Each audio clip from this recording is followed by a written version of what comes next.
Welcome to our regularly scheduled, I should say, Backyard Brothers podcast. We are back on a Saturday morning. Um, it is very cold in Denver. I don't know about where you guys are, but it is single digits. It's been single digits and below zero all week here in Denver. Um, and ice is everywhere, and we're having a lot of fun.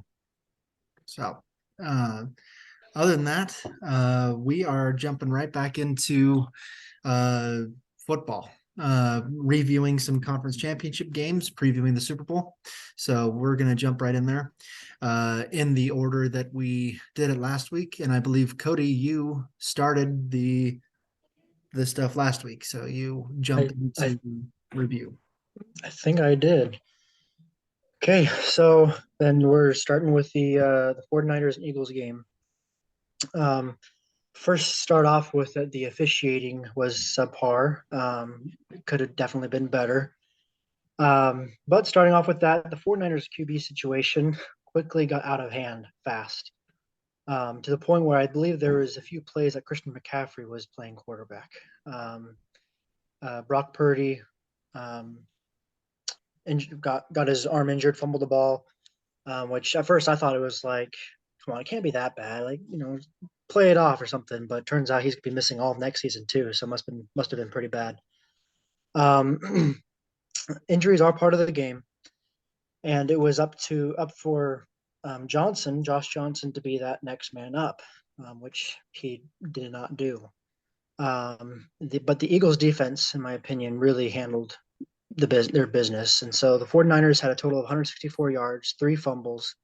The 49ers had 11 penalties for 81 yards. Um, and then the defense also had three sacks and five TFLs. However, offensively, the Eagles did not play very well, in my opinion. Um, they only averaged 3.8 yards a play, 3.4 yards a run, and total of 269 yards offensively. I know a lot of quarterbacks will usually just get that alone. And so, anyway, to wrap it up, I feel like 49ers got one sack, seven TFLs. Offensively, still had Kittle, McCaffrey, Samuel, Ayuk. And then, of course, having Kyle Shanahan is great. And it was kind of, and my thought is it was up to him to maybe try to figure out how to best adjust. But he was put in a difficult situation with everything that was going on with his team. Um, but still, the Eagles, I thought, played well defensively. The Eagles are not too impressive, and if they play the way that they did last week offensively, they're going to get destroyed by a hungry Chris Jones. So that's my opinion on the game and how it went. What are you guys' thoughts? So, as you said, 49ers just had bad luck and could not be the best team that they were or have been all season or all playoffs. And I guess kind of a precursor to the Super Bowl preview, I think you could say the same thing about the Giants the previous week that the Eagles played them. And so the Eagles have had what I would call two easy wins. And that may be something to consider comparing them against the Chiefs. But for that, several easy wins for the Eagles. I thought the Eagles, Cody mentioned, struggle, maybe not the best team, but they still scored, four touchdowns and a field goal. I thought that they did great and they showed how dangerous they are. And I think that they were, I don't know, from their perspective, you could say something like disappointed that they didn't get the best 49ers team that they wanted the challenge and therefore maybe didn't rise to their full potential. I think that they're going to rise to their full potential against the Chiefs. Yeah, obviously. So let me start with the Eagles' defense was fantastic. That's one thing I don't think we're quite uh, considering in this. They were really really good. Obviously, especially as a 49ers fan, it's disappointing the bad luck that you run out of quarterbacks in a game because one tears his elbow and the other has a concussion, and you can't throw the ball anymore. Um, and just like you both were saying, it's really bad luck. They weren't able to really have a fair shot at winning that game, or even being in that game. Um, but the Eagles was as fantastic as it had been against the Giants as well. And I was impressed with the Eagles' defense in particular. The offense, like Dustin said, they still scored 4 touchdowns. They wore the 49ers defense down, which got really tired and frustrated, obviously, for what was going on. They knew they were in a losing game. It was tough to watch. Whether you're a football fan or a 49ers fan, that was just, when you're in an NFC championship game, you want to see both teams at their best, and that wasn't the case at this point because of some injury luck. But I thought that 49ers defense did exactly what it wanted to do for 3/4 of the game, and that was to shut down the Eagles defense. And so I'd push back, or offense. I'd push back, Cody, on you, saying that the Eagles offense wasn't that great. I think it was a 49ers defense that was really good, that was keeping the Eagles from doing what they wanted to do until the fourth quarter, where it kind of blew open at that point. But so yeah, obviously disappointing just as a football fan in general, that game did what it went to do. So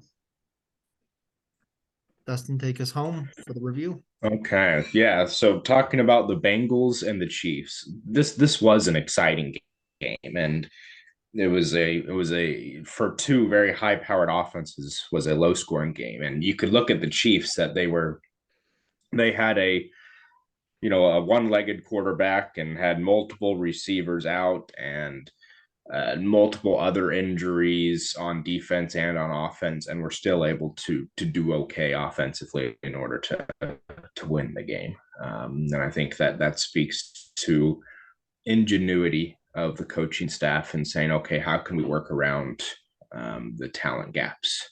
So ultimately, the Chiefs, just like they do every game, had great ingenuity, great innovation in their play calls. A lot of just fantastic ideas offensively that helped them to get the edge and win that game. Chiefs are going to do that again next week too.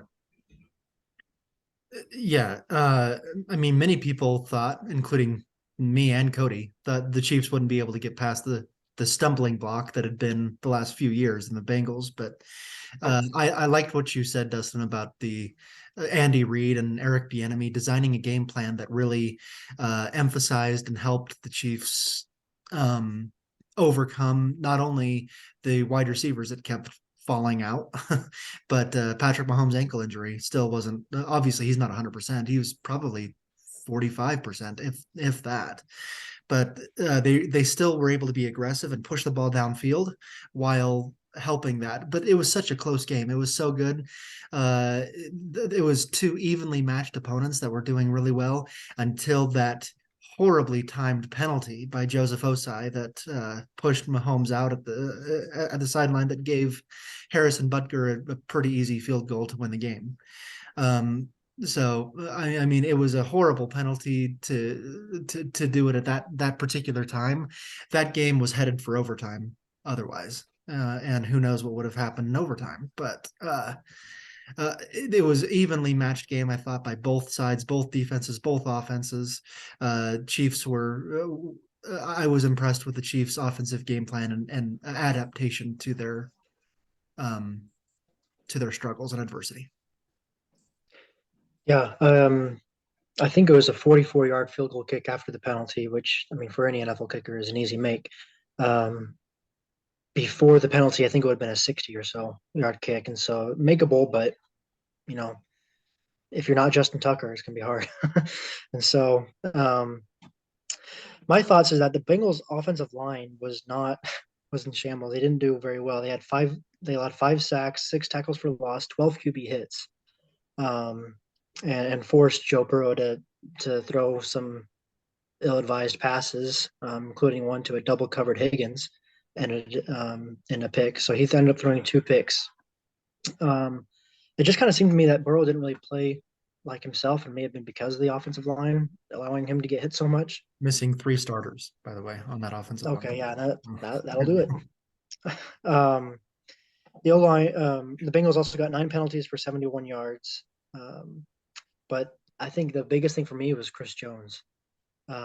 Chris Jones played like an animal, absolute animal. And I think he got 2 sacks, 3 or 4 TFLs, a few more QB hits. Um, and he's hungry, and it was scary to watch him play. And so it was fun and scary. Mahomes, while playing gingerly, still threw for 315 yards. As you guys have already said, like he's playing at 40, 50% and still better than 70% of the league. Um, and so I think, yeah, Andy Reid, um, great coach. Um, and really just showed us that we can't doubt the Chiefs ever, even if Mahomes and everyone's out and or is injured and Travis Kelsey has a back spasm going on, and you just can't um, count them out. So it'll be an interesting game. Leading us right into Super Bowl 57 preview. Chiefs and Eagles. So this is going to be a game of fighting for control, I believe, as much as it is about scoring points. The Chiefs want to control the game by forcing it to be a passing game on both sides, right? They're a passing offense. Whether or not Patrick Mahomes is 3 weeks now removed from a sprained ankle, he's probably not quite at 100%, but he's going to be closer than. It's really good that they get 2 weeks, to prepare for the Super Bowl, and I think he'll be better than normal. Or I'm sorry, closer to normal is what I meant. But they want to throw the ball downfield, and they want to force the Eagles to do it too, because for one, the Chiefs have a good passing defense, as we saw. Their rushing defense isn't as good. And so that's what the Eagles want to do, is run the ball. So that's what the Eagles want to do on their side, right? They want to control the time of possession, keep the momentum on their side, and most importantly, maybe keep the Chiefs offense on the bench. So it's going to be that clash of fighting for control of the game as much as anything. And that's going to be fascinating to watch. To me, let me say a couple of things. All of us have a prediction from the beginning of the season that we are kind of ashamed of, that we don't want to bring up. Mine is this in particular. I predicted the Eagles to finish last in the NFC East. Yeah. I wasn't in on Jalen Hurts. I thought he'd have a regressive season. I thought he'd regress to the mean. I didn't believe in the Eagles. I didn't believe in Nick Sirianni, and I predicted them last. That's the biggest one that I'm ashamed of right now. But it continued. I predicted the Eagles to lose in the divisional round of the Giants. They wiped the floor with New York. Still, I predicted the Eagles to lose in the NFC Championship game to the 49ers. And we already talked about the bad luck that was there, but they still won fairly easily. Let me say it's clear that I have not believed in Eagles for this entire season. That changes now. The Eagles will win the Super Bowl. I believe that they match up really well with the Chiefs with the Chiefs defense. This is an Eagles team that loves to run the ball. The Chiefs are mediocre to near the back of the league in rushing defense. If the Eagles can get what they want to do on the ground with Jalen Hurts as well as their 3 great running backs, I think the Eagles can win this game. As well as a passing defense, they lead the NFL in sacks. And getting after Patrick Mahomes, I think that the Eagles will win this game. It'll be close. My final score prediction: Eagles 27, Chiefs 24.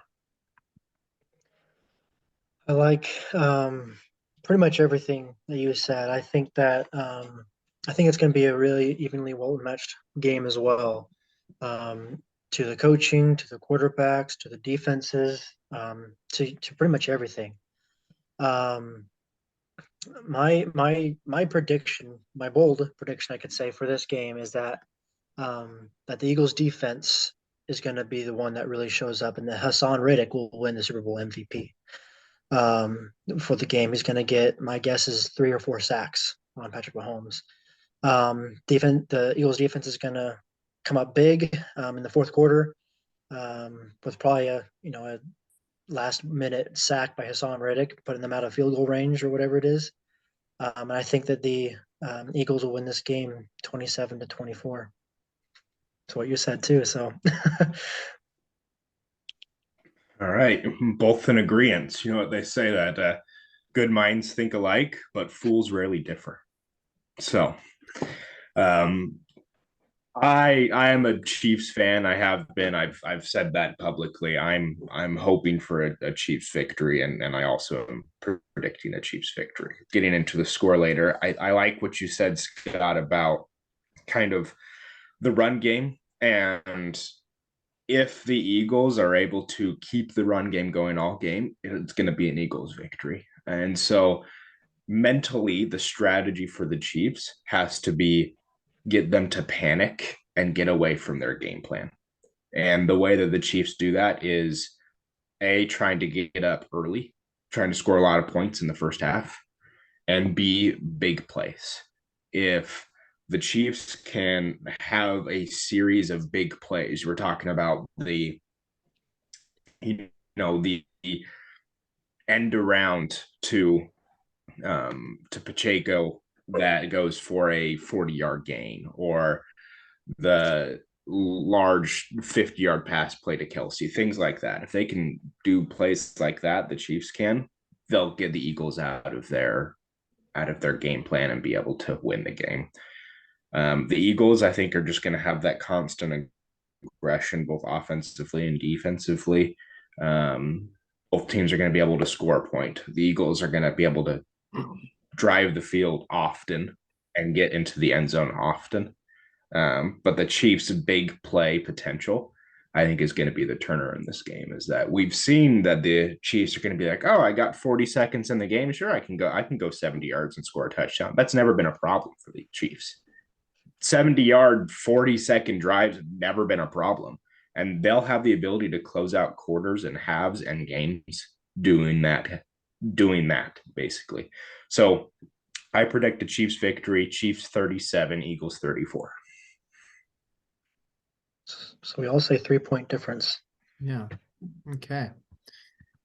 Well, in preparation for this Super Bowl, our memory this week, it was my memory, but I decided I wanted everyone to kind of participate on this one, and so I kind of looked at Super Bowls in the past, and I sent a video out, and I'll send it out to the public, to everyone watching as well, so you can see what I'm referring to. But big plays in Super Bowls past, and I kind of I looked, and a lot of Super Bowls are really close, like the one that we're predicting right now. But what about the Super Bowls that literally came 1 yard from being a different ball game? There's two of them that in my lifetime, at least, that I can think about, and this is gonna be fairly brief, so we can try to move on. But the Titans and the Rams, back in, I think it was the '99 season, so 2000 Super Bowl. I was 11 years old, and I remember it was one of the first Super Bowls I watched from beginning to end. And I was a Titans fan in that game, cheering on as Steve McNair and the Titans moved down the field with less than a minute to go, and they were about 12 yards away, 15 yards away, I think, and threw it underneath in the last play of the game to Kevin Dyson. And he had about 5 yards to go, and Mike Jones, no one ever remembers who the guy is who made the stop. His name is Mike Jones, middle linebacker for the Rams. He was able to make a stop to keep Kevin Dyson from stretching into the end zone and win the game by 1 yard. It was an incredible Super Bowl, incredibly disappointing for an 11-year-old who thought the Titans were going to win that game. And there was another one similarly just a few years later, and Cody, close your eyes or shut your ears or whatever. But this one was literally 1 yard away. The Seahawks were at the 1 yard line going into the end zone against the New England Patriots. This was a chance for the Seahawks to win back-to-back Super Bowls. But instead of handing it off to Marshawn Lynch, which probably score 85% of the time if you hand it off to Marshawn Lynch right there. Instead, it was called a pass play, and Malcolm Butler intercepted it at the goal line and won the game for the Patriots there too. So I think about the games that were 1 yard away from being a different outcome, and how close some of these Super Bowls can be. So Why do you not run the freaking ball with Marshawn Lynch 1 yard away from the end zone? I will not understand that. That's one of the worst calls, if not worst call in the coaching career of Pete Carroll. Anyway, If I can jump in there, I actually thought that it was a smart call because you have a great wide receiver going against Malcolm Butler, who was a third string, undrafted cornerback rookie. I believe he was a rookie or second year cornerback at this point. He was not supposed to play in the Super Bowl. He was not supposed to be there, and he was on the field because of injuries. And to target this guy that was way over his head was a smart call. Obviously, not the best one with Marshawn Lynch, but it was a smart strategy that Malcolm Butler rose up to, in my opinion. Go on. I real quick before I move on, I won't talk too long about this. But I can see the point with the strategy, yes, but in my opinion, with how close you are and with the players you have, you just got to go analytics at this point. You got to go analytics, and like Scott said, 85%. I mean, when you're throwing the ball, it's just risky anyway. When you're throwing the ball, especially on a tight slant with coverage like that. But anyway, so good strategy, but I would have gone with the analytics. So my Super Bowl memory that I wanted to touch on, so it kind of comes in sight with the recent second retirement of Tom Brady, the one that he says he's for good retired, and kind of shine the fact on his fifth ring that he got when he and there was the Falcons Patriots Super Bowl 2017.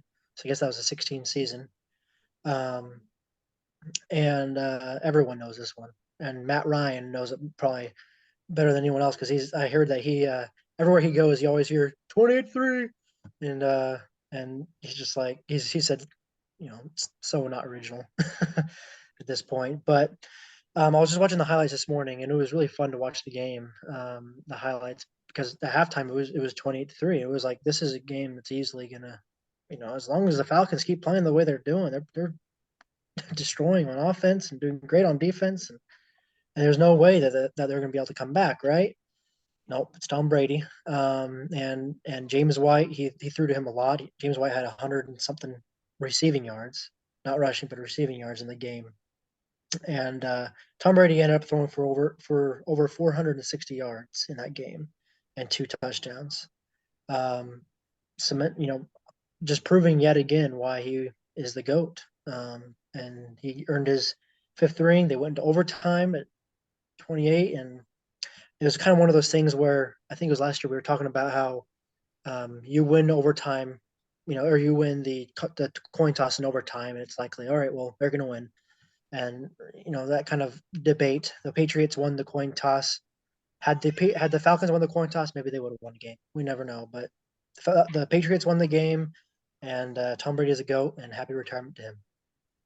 And one of those things that I forgot to mention in the previous, the 2014 Patriots win, we all think of Tom Brady and the Patriots as having this big dynasty. Before they beat that Seahawks, do you realize the Patriots had not won a Super Bowl in over 10 years at that point?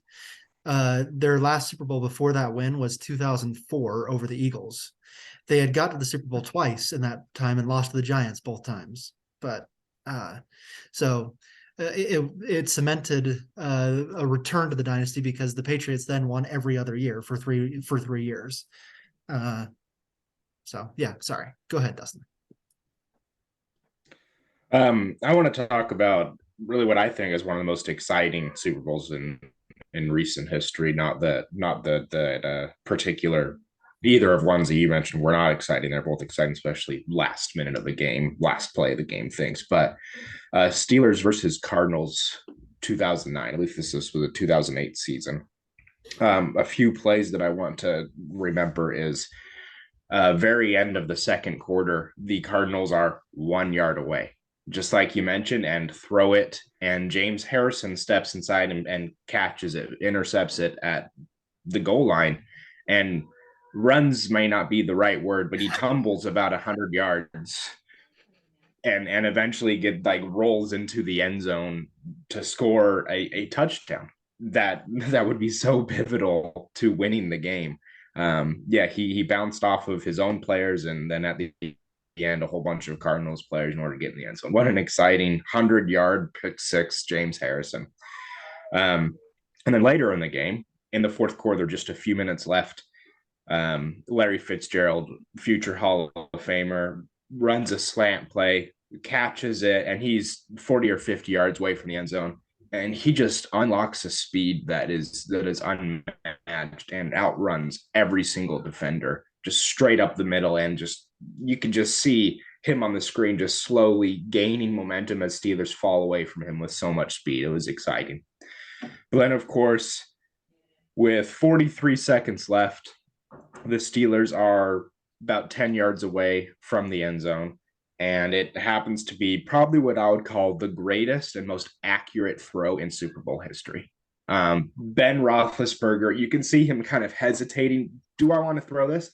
And then he just rockets as fast as he can barely over outstretched arms of three Arizona Cardinal defenders, and Santonio Holmes toe tap, arm stretched to the highest point, is able to catch the ball. If that ball is thrown a few inches lower, it's knocked away. A few inches higher, and he either catches it and falls out of bounds or doesn't catch it. Probably the best throw in Super Bowl history, and won the game for the Steelers. So exciting to watch. I was going to tag on if you didn't say that and say that was the best throw I've ever seen in a Super Bowl. From say what you want about Ben Roethlisberger, but that was the best throw I've ever seen in a Super Bowl. Yeah. I'll have to go look at that and see that, because when I was watching the Falcons Patriots highlights again, there was a throw that Matt Ryan threw to Julio Jones that sounds exactly like what you're talking about. A really fast dart, beautiful, right between two defenders at the sideline, about 2 inches, where he toe taps perfectly and goes like that. So I have to look, because that one was gorgeous. But I'll have to go look at the one you're talking about. Yeah. Okay, we have got just under 8 minutes. Dustin, do you want to take us through one or two of these basketball topics you put up? I think we need to talk about LeBron, right?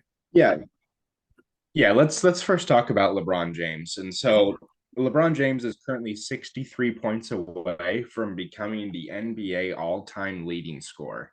That, first of all, the career perspective of that to be the all-time leading scorer in history is incredible. And here he is in year 20. He's averaging 30 points a game. He is just as good as he's ever been in his 20 years. This is potentially one of his top 5 seasons, at least individual performance. He's doing fantastic. They have 2 home games next week against the Thunder and against the Pelicans, I believe. Courtside seats for those games are going for $75,000 to watch him do that. Insane. But anyway, to talk about LeBron, points, he's currently in second place, soon about to be first. Total steals, he's in 9th place. Total assists in 4th place. Defensive rebounds in 10th place. 3-pointers made in 9th place. Free throws made in 4th place. And in turnovers in 1st place. So there are 6 positive categories that he's a top 10 player of all time, which is incredible. That goes to show that he's incredible. Turnovers, well, he's been playing for 20 years and he's very ball dominant in that way. But yeah, to say that I think it's good to say that he's maybe had the best NBA career of all time, especially next week when he's going to break the record. And then I'd like to hear your comments on that. And then let's also talk about his potential longevity and how he has said publicly his goal is to play at least 2 more seasons in order to share the court with his son, LeBron James Jr. Goes by Bronny, which is likely going to happen. Bronny James will play in the NBA. He's good enough. Yeah. Well, you're going to have a lot of stats and a lot of stuff when you play in the NBA for 20 years, especially at the level that he's played at. And so it's not surprising that he's in all of these categories and that he's climbing up the leaderboard and all of them. What is surprising, and you mentioned it, is that 20 years into a career that he goes into the postseason, every year but one, maybe? a couple of years ago where he didn't. And so adding all of those extra minutes, all of those extra games, going to the finals as often as he has. Uh, so adding all of these extra minutes on the court is the fact that he's still putting up the numbers and the performance that he's doing at this age, at the amount of traction that his legs have had to go through. That is what's most surprising and most impressive to me. Uh, and so, yeah, I think his longevity is there. I think he's going to play for another couple of years, and I think he's going to be just maybe not quite as good as he's always been. I think he's going to slow down maybe a little bit, but he's LeBron James. He's going to do fine. And so we could talk about all of those. We have talked about it. Some of the players that have fallen off as they've aged. LeBron isn't one of them yet. So, and that's also impressive. And you just use the word yet. I'm not sure if there will be a yet for LeBron James falling off. Just hits 40 years old, still scoring 30 points a game. It's like, all right, I'm done. Peace. Whatever. I don't know. But that's actually the first time I'm hearing about him playing potentially with his son on the court. That's really cool. That's cool. It's kind of crazy to put some perspective how long he's been playing. For me growing up, I like basketball, I like playing it, but I never really followed it too closely. And so for me, I always just thought Michael Jordan, he's the best, always will be, always has been, yada yada yada yada yada. That's just for some reason that's always my mentality going forward. As I got older, I learned a little bit more about Wilt Chamberlain, and obviously some other people, and then LeBron James currently. And also I think, and correct me if I'm wrong, but he is the only player to ever be drafted out of high school. No, Is that no? Oh, okay. All right. I thought No, that. no, Okay. I was gonna. there's I dozens thought. and dozens. lots of others. I did not know that. So I just thought that was really impressive that he was drafted out of high school, round one, pick one. That was just really cool. And then he went through a whole career doing this. But Kobe Bryant was drafted at age 17. Yeah. okay. Well, there we go. I didn't know that. So um yeah, for me, from what I've seen, and there's no problem with him playing to 40 or even to pass that if he wants to, at least, from what I can see, and he can keep scoring well and get maybe another title. And so I guess I wonder, maybe we can hear your thoughts on this. If he is the goat of basketball, is he the goat? I'm always going to until anything changes. It's always Michael Jordan, in my opinion. I mean, if LeBron is number two, uh, and it deals with championships as well. And as much as I hate to say a championship also changes that, Michael Jordan went 6 for 6 in championships, and the level that he put forward in his career. And I mean, you have the Mount Rushmore of basketball players. I think you have LeBron certainly on that list with Michael Jordan, Kobe Bryant, and Wilt Chamberlain. In my opinion, those are my top four. But there's others, and we could debate that. But that's what I think. Dustin. Yeah, the GOAT debate, that's a hot topic for a lot of people, myself included. What I would say is it really depends on your question. Who's had the greatest NBA career of all time? And the answer is LeBron James. But if I put a team of Michael Jordans versus a team of LeBron James, Michael Jordan team is going to win. As far as a more talented, better overall basketball player, I would choose Michael Jordan. But as far as the career perspective and the impact on a career and what that's done, I would choose LeBron James. Just because of that statistical, that there's so many major categories that he's at the top of the list, including I think that the only other non-point guard on the list for best assist is like number 30, and he's number 4. So things like that. Best NBA career. We want to talk about Joel Embiid. Let's move that to next week. Yeah, we're going to run out of time. There, but yeah. But overall, I'm very excited for LeBron to pass the record and what that means NBA overall, knowing that the only time that's going to be passed again is when another player who's just as good has to play for 20 plus years again. It's crazy.